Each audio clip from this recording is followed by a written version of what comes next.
The formal establishment of a community organization is typically carried out through a General Assembly, where members come together to ratify and approve constitution and organizational plans. This assembly serves as an important step in ensuring that the organization has a clear structure, defined objectives, and agreed upon guidelines for operation. During this process, members may discuss leadership roles, decision-making procedures, and action plans that will guide the organization's activities. By formally setting up the organization, the community ensures transparency, accountability, and collective commitment to its goals and initiatives. Working committees may be created and individuals can be assigned to specific tasks. This step is crucial to ensure that each aspect of the organization has a clear responsibility and designated members focus on their respective duties.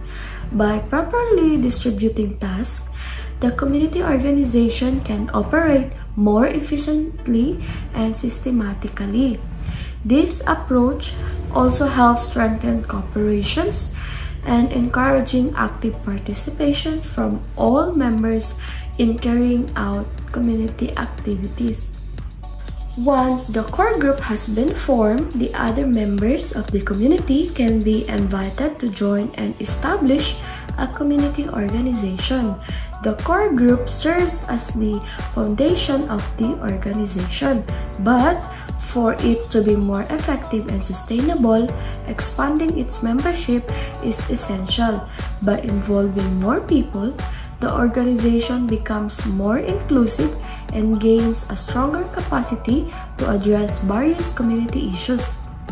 A larger membership also strengthens collective action, bring diverse perspective, and generate more ideas for solution to the challenges of community. A community organization serves as a platform for board participation and collective action in addressing community problems, meeting needs, and carrying out various community activities. By bringing people together, it encourages collaboration, shared responsibility, and a unified approach for problem solving. This allows the community to effectively tackle issues, implement solutions, and work towards sustainable development. Through active involvement, members can contribute their skills, resources, and ideas, fostering a sense of ownership and empowerment within the community.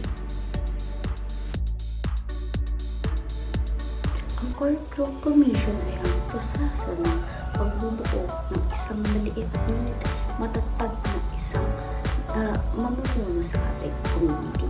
Or ito yung pagpili ng ating mga leader para sa ikakaganda ng ating community. So later on is malalaman natin kung ano ba talaga ang mga katangian na dapat natin kunin sa isang leader o meron sa isang leader para sa ikakaganda ng ating community. The number one is serves as a training ground for democratic and collective leadership. So dito is ito yung pagsasama natin sa mga new generation para in the future is may alam sila or may knowledge sila kung paano mag-lead. So the best example of this is ang OJT or ang intake. Diba? Sa pag-intake natin is para ma-master natin ang ating major or ang ating course para in the next future kahit wala na tayong mga supervisor or wala na tayong mag-guide sa atin is alam na natin kung paano mag-lead or paano mamuno sa isang community. So ito yung best example dito is ang aim naman nito is para hindi na natin kahit wala na sila sa ating tabi is kaya pa rin natin mag-lead. The number 2 is helps the organizer gather data for deeper community studies. ang pagkagathering ng data o ang pagsusuri sa isang community ay necessary or importante para makita natin kung sino ba talaga ang may kakayahan mamuno sa ating community.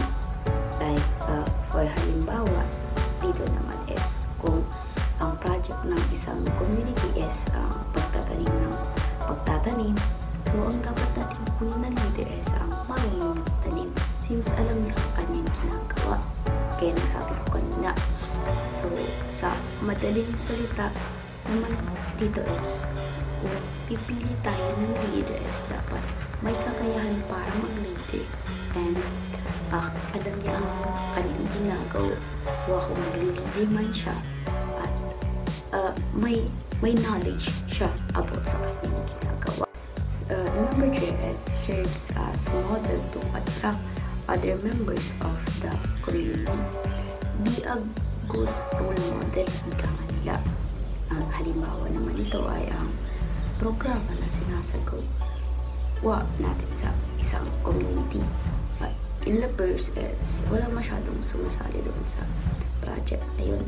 So, nung nakita nila nag-success, like, nakuha ng project na yun yung hangarin nila or aim nila na makuha.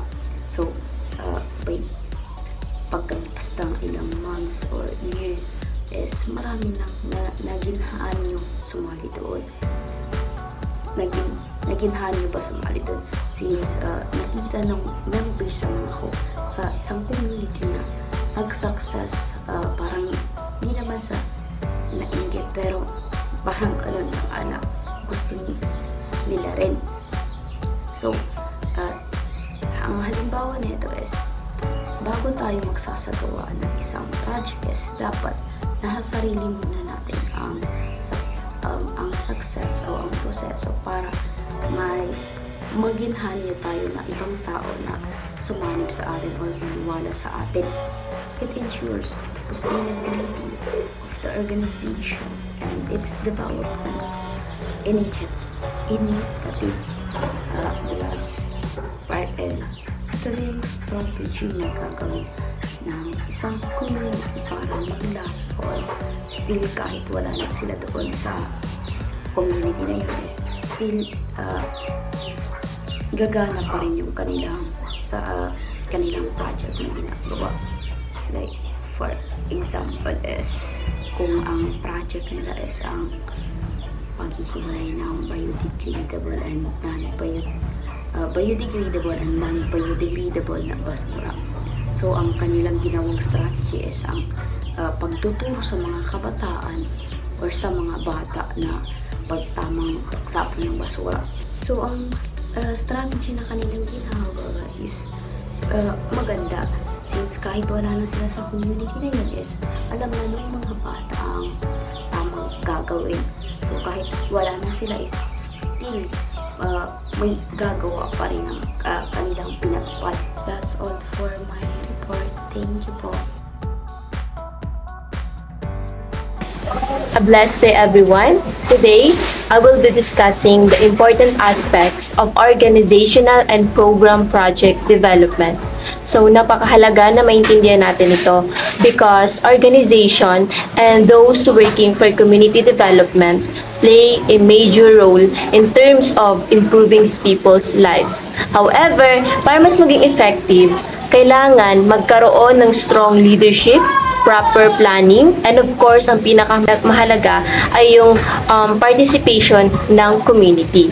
So, I will explain kung papaano nagkakaroon ng progress and improvement ang isang organization through capacity development at kung gaano kalaki ang impact ng participation ng mga tao sa isang community to the success of development initiatives at aalamin natin kung bakit mahalaga ang monitoring and evaluation para ma-ensure ang long-term impact for those development initiatives or yung mga programa na ibinibigay ng ating mga gobyerno. We will also look at the different strategies for decision making, collaboration, and scaling up projects to benefit more people. Let's start with capacity development. So, hindi mabubuo ang isang development initiatives without the presence of PO or People's Organization.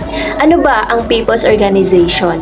So, it is a community-based group that usually made up of local residents such as yung mga workers, women, youth, farmers, fisher folk at iba pang sectors na ang layunin nila ay ma-improve ang buhay na meron sila and of course, to advocate their rights. So, itong mga PO, for them to make a real difference and matulungan yung community nila is that they have to learn new skills and to improve their knowledge regarding sa field or organization na meron sila. So, ito na yung tinatawag natin na capacity development na kung saan tinutulungan ito yung POs or ang isang organization to make progress, become stronger, and makapag-adjust sa mga changes. So, there are 4 critical elements in capacity development. First is the capacity development intervention. Ito naman are those actions taken to help an organization and its member para magkaroon sila ng progress, both skills and their knowledge. So, dito, pumapasok yung training, workshops, at iba pang learning activities. Second is the organizational capacity. Dito naman sa organizational capacity, it refers kung papaano ka-well-organized yung setup or yung pagkabuo ng isang organization and also yung ability nito to function effectively. So, kabilang na dito yung mga important factors na makakatulong sa isang organization to grow and succeed. Kabilang na dito kung papaano magkaroon ng strong leadership, clear plans, enough resources, and of course, yung strong relationship ng bawat member to run smoothly in its goals. The third one is yung tinatawag natin na organizational performance. Dito naman is tinitignan yung performance ng organization, kung ginagawa ba nila yung trabaho nila and kung nagagamit ba nila sa tama at maayos yung mga resources na inilaan para sa kanila. And the last element ng capacity development ay ang development impact. So, this is the most important kasi inaalam dito kung ano yung pagbabago na maidudulot ng isang organization sa community nito. Kung yung trabaho ba nila o yung initiative ba nila ay magiging way para magkaroon ng improvement yung community na hawak nila.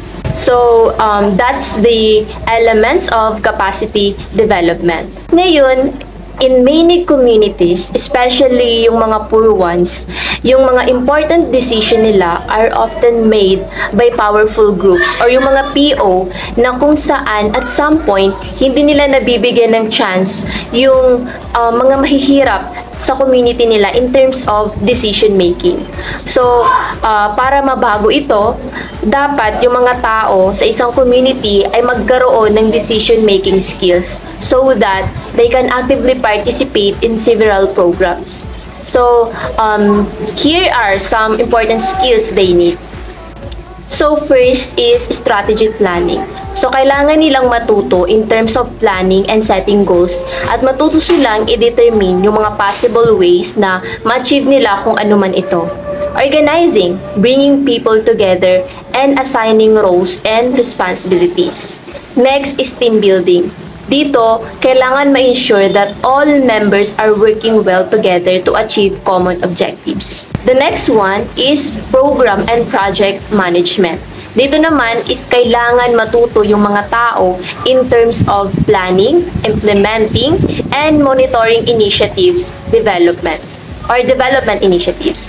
Next is education and training. Dito naman is nagkakandak ng mga trainings and seminars for continuous learning para ma-improve yung skills and knowledge na meron sila.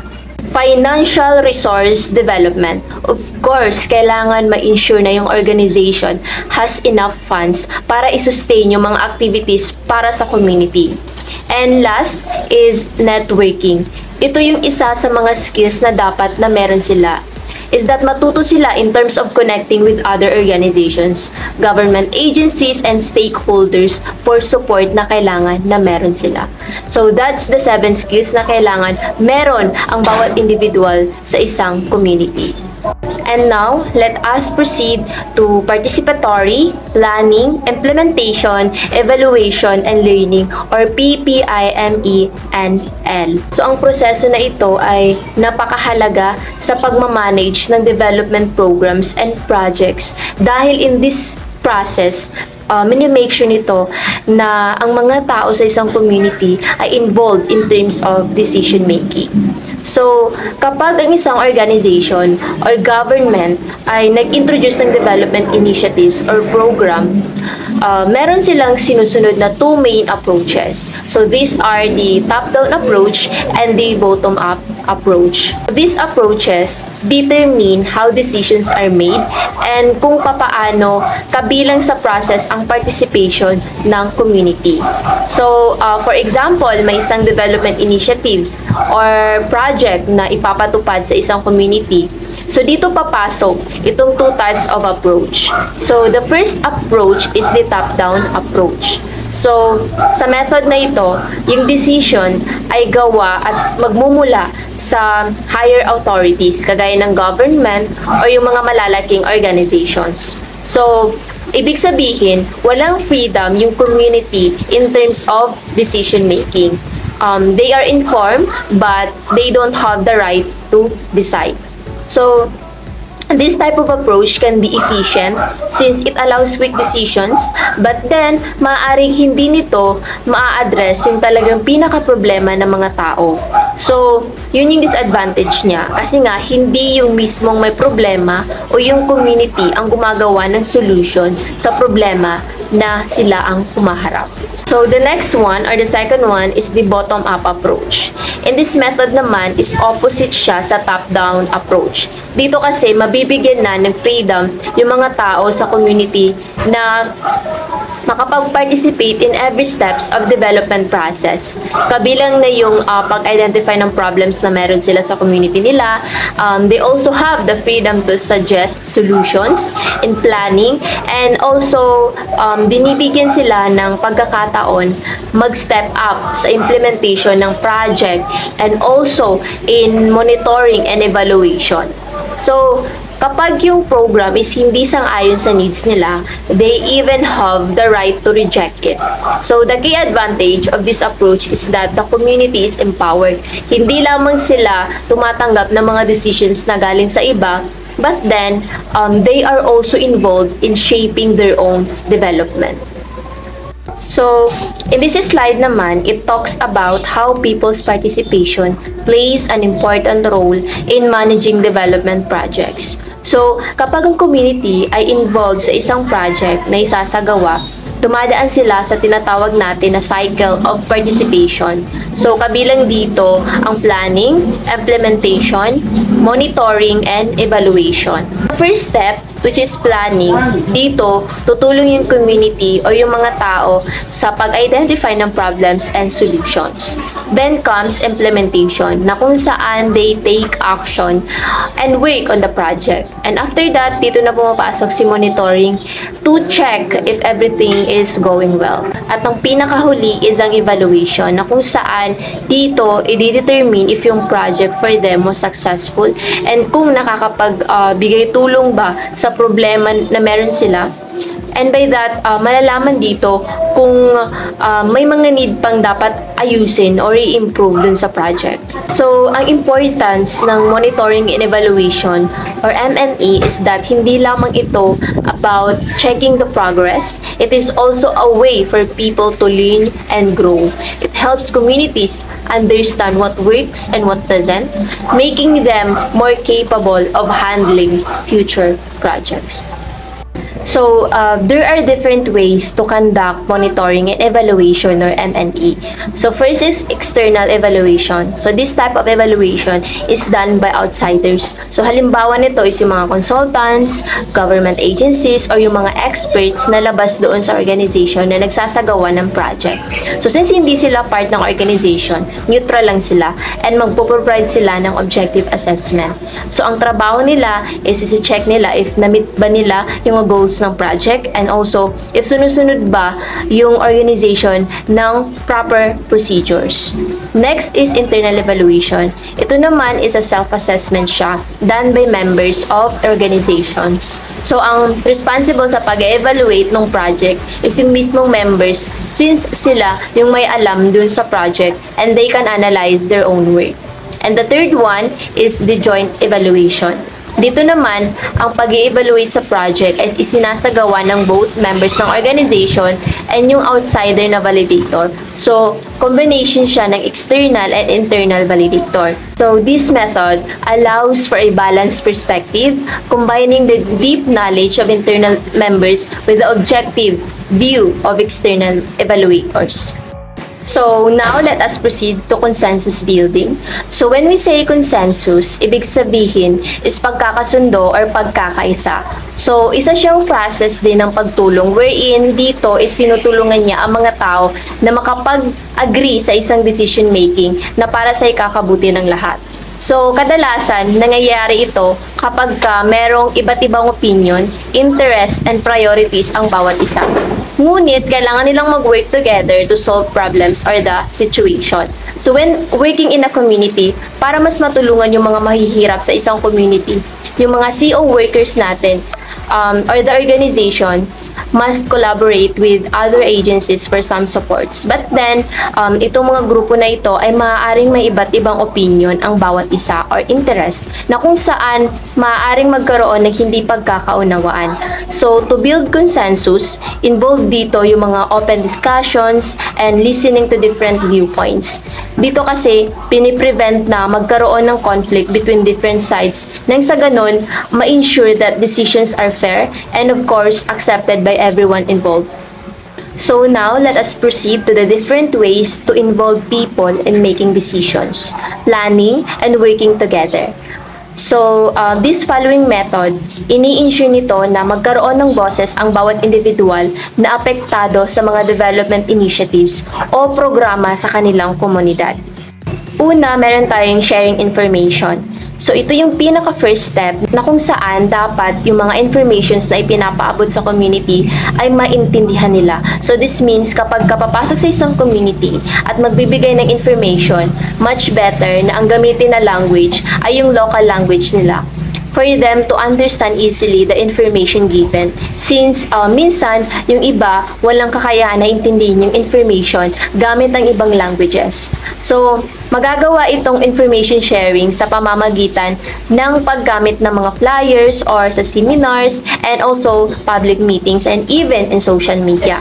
So, ang purpose nito is para mas madaling maintindihan ng mga tao yung information since involved sila sa project na gagawin or makaka-apekto ito sa kanila. So, it is important na maintindihan nila ng maayos. The next step is the consultation. Means asking people for their opinions and suggestions regarding sa project or program na ilalaan sa kanila. So, need talaga yung opinion and suggestion nila para makatulong sa mga decision makers na maintindihan kung ano ba talaga yung real needs and concerns ng community for them to know kung ano dapat yung need nilang i-prioritize. So, ginagawa ito through meetings, community visits, and interview or survey. So, the third step is the joint assessment. Dito naman, right after ng implementation ng project, dito na nagkakandak ng joint assessment, checking if yung program or project is working well. So, ginagawa ito by involving yung community or the people affected by the program. So, dito, hinihingi yung feedback nila para magamit to improve yung mga future plans and ma-ensure na ma-meet yung needs nila. The fourth one is the shared decision making. So it is also about valuing yung involvement ng mga tao sa community in terms of decision making para ma-feel nila that they were heard and valued. It also tells about the importance of having the opinions and suggestions. So this can happen through planning, meetings, workshops, and group discussions. Dito, pag-uusapan yung tungkol sa mga priorities and roles. So, if ever man na magkaroon ng disagreements or conflicts, kahit pa paano magagawa nito ng solusyon sa pamamagitan ng pakikinig sa concern nila and respecting their opinion. So dito, bago i-finalize yung mga policies and rules in regards sa program na gagawin, is that ipapakita mo na ito publicly for the awareness ng bawat isa and malaman if may concern ba sila about dito. The next one is collaboration. Means working together. So dito nagkakaroon ng collaboration between the stakeholders, yung mga members, and also the people in the community. Since sila yung mga involved sa pag-implement ng project or program. So the last one is empowerment. Dito naman binibigyan din ng authority yung bawat isa, such as yung organization, especially those people in the community, to take control of their own project. So, dito yung power from national government ay itina-transfer into local governments, organizations, and communities. It means inaalaw na yung decision ay magmumula sa mga maaapektuhan ng project or program. Sinasabi din dito na yung mga local organizations ay dapat binibigyan sila ng power na makapag-decide instead na mag-rely sa higher authorities. So may freedom sila to make actions independently since sila naman yung may kakayahan intindihin yung mga local situations or yung situation na meron sa community. So dito, nagkakandak din ng capacity building para makapag-adapt ang bawat isa ng mga new skills and knowledge. And of course, yung ma-ensure yung financial stability to make sure na makakagalaw ng maayos yung organization sa pag-implement ng mga projects sa pamamagitan ng pagkakaroon ng enough funds. And yun nga, sa empowerment, ang focus lang naman talaga dito is that mabigay yung enough authority sa mga organization and communities na i-control yung project or program instead na ibang tao yung magte-take action. And mabigay yung enough support ng higher authorities sa kanila. And now, let us proceed to scaling up and consolidation. So, sa madaling salita, ito ay ang pag-expand ng mga successful project or program so that makabenefit yung mga tao and ma-make sure na yung impact can last for a long time.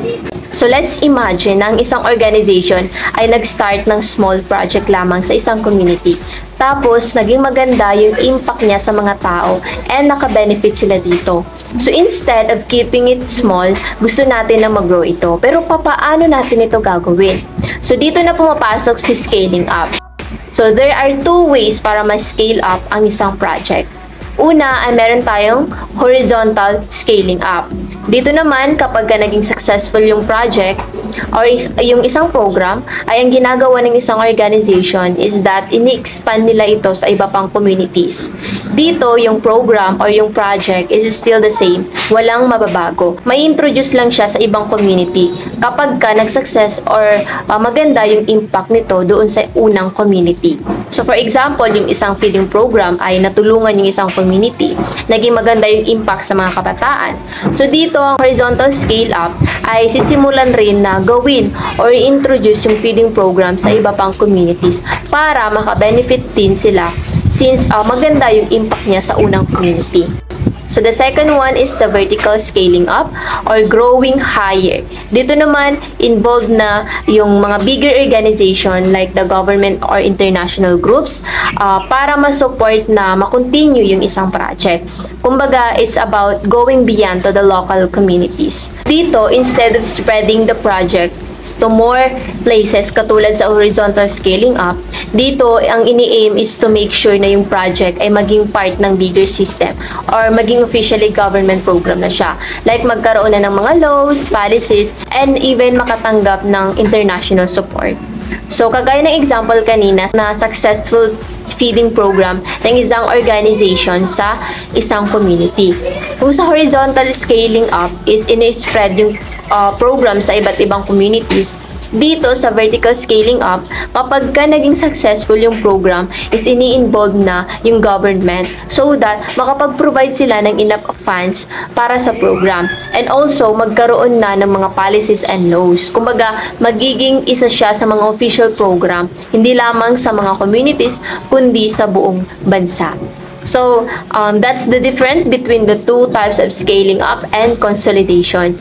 Kaya, napakahalaga ng monitoring and evaluation kasi nakikita natin yung impact ng program sa mga tao. Kung dapat ba na ipagpatuloy yung program or hindi, kung nakakabuti ba siya, and kung dapat bang i-spread yung program sa mga nakakarami pa. So that's the end of my discussion. I hope na may naintindihan kayo and of course, may natutunan.